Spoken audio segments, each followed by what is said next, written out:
wrote that you wrote an article about the reasons why LP needs to assassinate Duterte. Yes. What was? Did you have? That's an opinion, right? Yes, it is.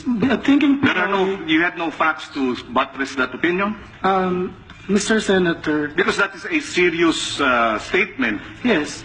Thinking Pinoy, sir, is a political... So are there facts? Were there facts?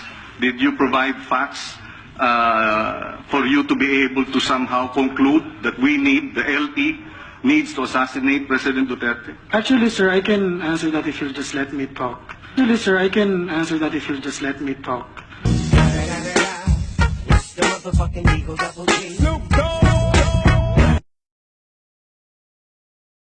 How many viral articles? How many articles have you had since the start of the Duterte administration? Every day?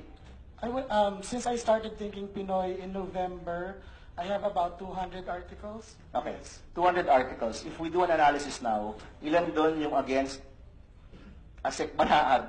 Maybe we'll find one or two. Well, if we do an analysis of how many are against the political opposition, I'm sure it's much higher. Yes, of course it's much higher because I think there's more things wrong with you. So in short... So of course it's much higher because I think there's more things wrong with you.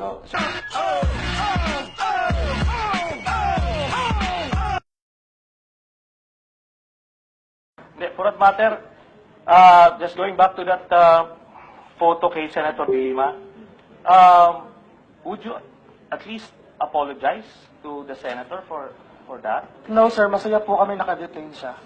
No sir, masaya po kami nakadetain siya. Masaya kayo. Okay. Get out the way, get out the way, bitch, get out the way. But I would have wanted to raise, Madam Chair, among others, the point that fake news also can lead to threats. And secondly, Madam Chair, just to go back to the photo that was projected earlier, if this had been done by mainstream media, by now, nag-kick in na yung internal ombudsman mechanisms nila. What bloggers like Mr. Nieto did is a demonstration that they want the stature of mainstream media without similar limitations. I am very disturbed, Madam Chair, that a resource person invited by the Senate has disrespected a member of the Senate and right at her place of work to post such posts and then to post such posts and to share them, gloating over the continuing misfortune of a person. And I seek the good chair's support to somehow make it right to our colleague, Senator Laila, and to her staff, who were disrespected in this way last night. Thank you, Madam Chair. So as to the question on whether I should be nicer to people on my personal blog, I do not think so. I mean, honestly, Madam Chair, I have criticized you several times before, but it was in the intent of telling you how you should act based on my opinion. You don't have to listen to it.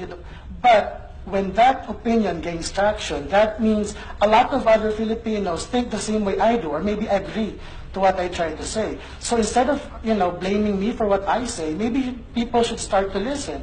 Because after all, we're a democracy, and when a lot of people say the same thing that I say, then maybe it's time to, stop complaining and start listening. And that's, that's all I wanted to say. Police coming straight from the underground. A young nigga got it bad cause I'm brown. And not the other color, so police think they have the authority to kill him. Please share this video at huwag kalimutan i-like ang Duterte Express para lagi kayong updated. I-see first ang aming Facebook page.